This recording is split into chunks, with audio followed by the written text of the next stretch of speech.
Hello student, good morning to all. We learn about life process, nutrition, transportation, respiration and excretion. In previous classes we learned transportation system. Today we studied about role of blood in transport. What is the role of blood in transport? हम परिवहन तंत्र के बारे में पढ़ रहे हैं, transportation system के बारे में पढ़ रहे हैं, जिसमें पहले के क्लासों में हमने हार्ट के स्ट्रक्चर के बारे में पढ़ा और किस प्रकार हार्ट जो है वो 4 चैम्बर का बना होता है, जिसमें से ब्लड आर्टरीज और वेन के थ्रू, धमनी और शिराओं के थ्रू पूरे बॉडी में सर्कुलेट होता है और बॉडी से वापस लाया जाता है। इस प्रकार डबल सर्कुलेशन के बारे में हमने नेक्स्ट जो प्रीवियस जो लेक्चर था उसमें पढ़ा। आज हम पढ़ेंगे ट्रांसपोर्ट सिस्टम में या ट्रांसपोर्टेशन में ब्लड की क्या भूमिका होती है, परिवहन तंत्र में रक्त की भूमिका क्या होती है। Our knowledge of blood and its constituent in nearly 400 year old. हम ब्लड के बारे में जानकारी जो है हमारी बहुत ज़्यादा पुरानी नहीं है, ये महज 400 ईयर ओल्ड ही है। 400 साल पहले ही हम ये पता लगा पाए थे कि हमारे बॉडी में ब्लड का क्या रोल है। After the discovery of cells, an observation of blood showed that it was not just a watery fluid, but it contained several types of cells as well. Blood was thus said to be composed of two major components, fluid part that was called as plasma, and second, certain structure found in plasma that were called as blood cells. अगर हम देखें, जब हमको कोशिका की खोज का पता चला तब हमने ब्लड का जब ऑब्जर्वेशन किया तब ब्लड में बहुत सारे सेल्स पाए गए और इस ऑब्जर्वेशन से अवलोकन के दौरान रक्त के नलियों में फ्लूइड जैसी, द्रव जैसी जो कोशिका में बहती हुई नजर आई, वो केवल एक लिक्विड नहीं था, केवल एक द्रव नहीं था, बल्कि ये 2 कंपोनेंट से बने थे, 2 घटकों से बने हुए थे। एक तो जो फ्लूइड जैसे स्ट्रक्चर था, द्रव या जल जैसा स्ट्रक्चर था, उसको प्लाज्मा कहा गया, जिसमें many types of organic and non organic compounds are present in the plasma. Plasma में बहुत सारे कार्बनिक और इनऑर्गेनिक जो कंपाउंड्स हैं वो घुले हुए रहते हैं। लाइक जैसे हम भोजन करते हैं, दवाइयाँ खाते हैं, मेडिसिन लेते हैं, है ना, और इसके अलावा जो रेस्पिरेशन के द्वारा ऑक्सीजन, कार्बन डाइऑक्साइड हम लेते हैं, ये भी ब्लड में जो है वो डिजॉल्व रहते हैं, प्लाज्मा में डिजॉल्व रहते हैं। और दूसरा है रक्त में उपस्थित कोशिकाएं, जैसे कि यहाँ पर डायग्राम में दिया हुआ है ब्लड सेल्स, है ना। ये ब्लड सेल्स जो है वो red blood sales, WBC, white blood cells या कार्पसल्स एंड प्लेटलेट्स, ये सब जो है वो हमारे ब्लड में होते हैं। Blood cells were later categorised as red blood cells, white blood cells and platelets. रक्त जो है वो red blood cells, white blood cells या WBC, red blood cells RBC and platelets के द्वारा बने हुए होते हैं। The red blood cells were found to be non nucleated disc shaped structure having an iron rich protein compounds called as haemoglobin. हमारा जो लाल रक्त कणिकाएं हैं, RBC है, रेड ब्लड कार्पसल्स है, वो डिस्क के आकार का, साइज आकार का जो है वो स्ट्रक्चर उसका होता है और इसमें न्यूक्लियस नहीं होता है। इसमें एक आयरन रिच्ड प्रोटीन कंपाउंड होता है जिसको कि हीमोग्लोबिन कहा जाता है, आप लोगों ने नाम सुना होगा। और इसी हीमोग्लोबिन के कारण ब्लड का जो रेड कलर है वो पाया जाता है और हमारा ब्लड का कलर जो है वो रेड कलर का होता है। हमारे जो प्लाज्मा है, ब्लड का प्लाज्मा है, उसमें मैक्सिमम जो है वो 80% रेड ब्लड कार्पसल्स ही होता है, इसलिए ये रेडिश इसका लुक होता है। This is a pigment that return the cells red. Oxygen bind with the iron of haemoglobin and nearly 97% oxygen in our body is carried in this way. इस haemoglobin के साथ ऑक्सीजन जो है वो bond बनाता है और HbO2 बना लेता है, ऑक्सी हीमोग्लोबिन बना लेता है, और हमारे बॉडी के हर एक सेल में तो हीमोग्लोबिन के साथ ऑक्सीजन जो है बॉन्ड बना लेता है, ऑक्सी हीमोग्लोबिन नामक एक पिगमेंट का फॉर्मेशन करता है, और 97% हमारे बॉडी में जो ऑक्सीजन जाता है वो इसी के द्वारा इसी विधि से कैरी किया जाता है। Oxygen flows from blood to cells where its concentration in less and carbon dioxide riches blood from this cells, और जो कार्बन डाइऑक्साइड है वो भी ब्लड के थ्रू ही हमारे बॉडी में फेफड़े तक लाया जाता है, लंग्स तक लाया जाता है, और उसको बॉडी के बाहर किया जाता है। पर इसमें बहुत ही कम मात्रा हीमोग्लोबिन के साथ ये नहीं मिलता, ये प्लाज्मा के साथ घुलकर होता है। The white blood cells lack colour and are of different shapes and size. White blood corpuscles जो होते हैं, श्वेत रक्त कणिकाएं जो होती है, वो अलग अलग शेप और साइज के यहाँ पर हम देख पा रहे हैं। इसमें जो है बहुत सारे न्यूक्लियस हैं, इसमें 2 न्यूक्लियस हैं, ये न्यूक्लियस जो इस प्रकार जुड़े हैं, इसमें एक ही न्यूक्लियस है ना। इस प्रकार अलग अलग शेप एंड साइज के red blood corpuscles white blood corpuscles हमारे बॉडी में पाए जाते हैं।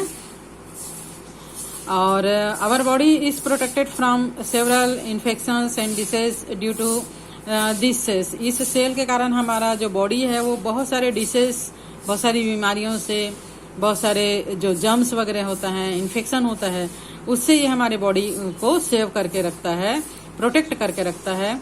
अ clot is formed in the area of a cut और injury by mainly another group of cells called as platelets. जब कभी भी हमको चोट लग जाता है या कट लग जाता है और हमारे बॉडी से ब्लड जो है वो बाहर की ओर फ्लो होने लगता है, तो एक दूसरे टाइप का सेल्स जिसको कि प्लेटलेट्स कहते हैं वहां पर जमा हो जाता है। There are several other substance in blood that have different तो वहां पर ये प्लेटलेट्स जो है वो जमा हो जाते हैं और क्लॉटिंग कर देते हैं, जिससे हमारा बॉडी का ब्लड जो है वो बाहर फ्लो होने से, बहने से रुक जाता है ना। तो इन्हें कहते हैं platelets. There are several other substance in blood that have different functions. For example, a group of substance circulating in blood dissolve unnecessary clots. Glucose, calcium, potassiums, hormones, enzymes, urea, salt are among several other components of blood. The level of several compounds of blood are indicators of our health and can be tested. तो कभी कभी क्या होता है कि कोई थक्का अगर हमारे हृदय या मस्तिष्क में चले जाता है, हार्ट या ब्रेन में चले जाता है, तो यह हमारे लिए घातक भी हो जाता है। बहुत सारे चीज़ें जो है वो प्लेटलेट्स के अलावा हमारे बॉडी में, हमारे रक्त में होता है, जो कि ब्लड के क्लॉटिंग के लिए जिम्मेदार होते हैं। और रक्त में बहुत सारे ऐसे पदार्थ भी हैं जो रक्त के थक्के को गला सकते हैं, जैसे कि हिपेरिन, है ना। तो इसके कारण जब आर्टरीज और वेन्स में ये रक्त बहते रहता है तब वहां पर थक्का नहीं जमता है। इसके अलावा हमारे रक्त में ऑक्सीजन और कार्बन डाइऑक्साइड के अलावा और भी जैसे ऑर्गेनिक एंड इनऑर्गेनिक कंपाउंड्स पाए जाते हैं। मैंने बताया था कि glucose, calcium, potassium, urea, enzymes, hormones, लवण, ये हमारे रक्त में पाए जाते हैं, ब्लड में पाए जाते हैं। और अस्वस्थ होने पर जो डॉक्टर्स होते हैं वो जैसा कि नीड है, जो बीमारी है उसके लिए रक्त की जांच करने की सलाह देते हैं। Do you know you may have heard about cholesterol, a type of fat. Accumulation of this in the arteries of a heart can cause a heart attack. A particular amount of this is essential for the lubrication between cells, essentially in our gut. The absorption and use of certain vitamins also are facilitated by cholesterol. Thus, a certain amount of it is not harmful but rather very useful for our body. आपने cholesterol के बारे में सुना होगा। आजकल cholesterol तो आम शब्द हो गया है कि कोलेस्ट्रॉल बढ़ गया है या इसके कारण हार्ट अटैक आ गया है। तो ये जो कोलेस्ट्रॉल है एक प्रकार का फैट है जो हमारे बॉडी के लिए कुछ मात्रा में ज़रूरी है। हमारे कुछ बॉडी के पार्ट है उसको प्रोटेक्ट करने के लिए जो बोन्स हैं उसके लुब्रिकेशन के लिए ज़रूरी है। लेकिन जब ये हमारे बॉडी में ज़्यादा हो जाता है और आर्टरीज में अगर ये जम जाता है, खास करके हार्ट की आर्टरी में जम जाता है, तो ब्लड का फ्लो प्रॉपर नहीं हो पाता, जिससे कि दिल का दौरा पड़ जाता है ना। हार्ट अटैक का आना इसी के कारण होता है। और एक निश्चित मात्रा में कोलेस्ट्रॉल जो है वो हमारे बॉडी के लिए नुकसानदायक नहीं है, लेकिन अगर इसकी मात्रा बढ़ जाती है तो ये हमारे बॉडी के लिए हार्मफुल है। Then the role of lymphatic system in transport. परिवहन तंत्र में लसिका तंत्र की क्या भूमिका होती है? Lymphatic system is mainly a large and complex system of vessels, several nodes that are tissues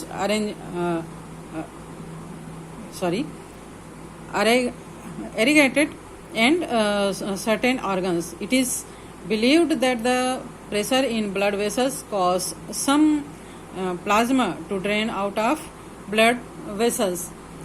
तो ट्रांसपोर्टेशन में हमारे बॉडी में ब्लड के अलावा एक और लिक्विड की जटिल व्यवस्था होती है जिसकी लसिका तंत्र कहा जाता है, लिम्फेटिक सिस्टम कहा जाता है। जब हमारे आर्टरीज में ब्लड जो है वो एक प्रेशर के साथ, एक दबाव के साथ बहता है, तो इसमें का जो लिक्विड वाला पोर्शन है ना, आरबीसी को छोड़कर बाकी जो है वो आर्टरीज के बीच में जो सेल्स का गैप होता है वहां से रिस कर जो है टिश्यूज के बीच में आ जाते हैं, और यही जो है वो लिम्फ या लसिका कहलाता है।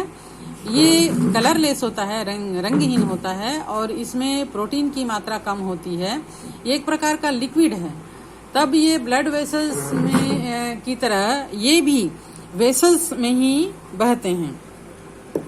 जब ये जो लिम्फ है वो आर्टरीज से रिस कर टिश्यूज के बीच में आ जाते हैं, तो वहां पर फिर क्लोज्ड वेसल्स बन जाते हैं जो इन लिम्फ को एब्जॉर्ब करके एक वेसल सिस्टम बनाते हैं जिसको लिम्फेटिक सिस्टम कहा जाता है। और इन वेसल्स के थ्रू जो है वापस ये हार्ट में लाके ब्लड में मिला दिए जाते हैं। इनमें बहुत सारे इस सिस्टम में, लिम्फेटिक सिस्टम में बहुत सारे नोड्स और बहुत सारे वेसल्स बने होते हैं, और इसमें जो सेल्स हैं, लिम्फ सेल्स हैं, वो भी वाइट ब्लड सेल्स चूंकि इसमें ज़्यादा होता है, तो ये जो है वो हमारे बॉडी को प्रोटेक्ट करने का काम करता है बाहर से अटैक करने वाले इन्फेक्शंस एंड वायरस, बैक्टीरिया, ये सबसे हमारे बॉडी को ये प्रोटेक्ट करता है। This combines with intercellular fluid. This is lymph which is collected into vessels like the capillaries and veins that help to return the drained out fluid into veins. The flow of lymph is maintained by peristalsis and valves in the walls of lymph vessels. तो ये जो है lymph vessels के through ये lymph जो tissues के बीच में है कलेक्ट करके वेसल्स में डाल दिए जाते हैं और हार्ट में फिर ब्लड में मिला दिया जाता है। चूंकि इसका जो फ्लो है बॉडी के अपोजिट साइड में हो रहा है, जैसे कि वेंस जो है वो पूरे बॉडी का डीऑक्सीजनेटेड ब्लड को कलेक्ट करके हार्ट में वापस लाता है, इसी प्रकार ये जो लिम्फ वेसल्स हैं वो भी पूरे बॉडी से लिम्फ को कलेक्ट करके हार्ट में वापस लाते हैं। तो इसके अपोजिट फ्लो को रोकने के लिए इसमें जगह जगह पर वॉल्व पाए जाते हैं, सेमी लूनर वॉल्व इसमें पाए जाते हैं, जो लिम्फ के उल्टे बहाव को अपोजिट डायरेक्शन में इसके फ्लो को रोक कर इसको हार्ट की ओर बहने के लिए उत्साहित करते हैं ना। तो इसमें जो है वो lymph are contains some proteins, fats, glucose, salts etcetera and cell called as lymphocytes which are specialized white blood cells. तो लिम्फ में चूंकि ये ब्लड का ही एक हिस्सा है तो इसमें भी कम मात्रा में प्रोटीन, फैट्स, ग्लूकोज, साल्ट्स वगैरह होते हैं। रेड ब्लड सेल्स बस इसमें नहीं होता, बाकी जो ब्लड का जितना भी चीज़ें हैं वो इसमें होता है। इसमें वाइट ब्लड सेल्स के जैसे सेल्स पाए जाते हैं जिसको लिम्फोसाइट्स कहा जाता है, और ये भी जो है वो protection from infection, removal of toxin substance, repair of tissues etcetera, हमारे बॉडी का प्रोटेक्शन करता है इन्फेक्शन वगैरह से, हमारे बॉडी को टॉक्सिन्स को हटाने में मदद करता है और टिश्यूज के रिपेयर में ये काम आता है। Are some function of this system. Fats are mainly transported through lymph vessels. Lymph does not carry gases which are transported by blood. तो लिम्फ जो है वो गैसों को ट्रांसपोर्ट नहीं करता, गैस जो है वो मेनली जो है वो ब्लड के थ्रू ही ट्रांसपोर्ट होते हैं। आज जो है वो हम लाइफ प्रोसेस का हमने डाइजेस्टिव सिस्टम और सर्कुलेटरी सिस्टम या ट्रांसपोर्टेशन सिस्टम पढ़ा है। नेक्स्ट लेक्चर में हम आनुवांशिकी या हेरिडिटी के बारे में पढ़ेंगे, क्योंकि एज पर गवर्नमेंट रूल अक्टूबर का कोर्स जो है वो हेरिडिटी का है, और बाकी इसका जो रेस्पिरेशन वगैरह है वो हम आगे बाद में फिर पढ़ेंगे। ओके।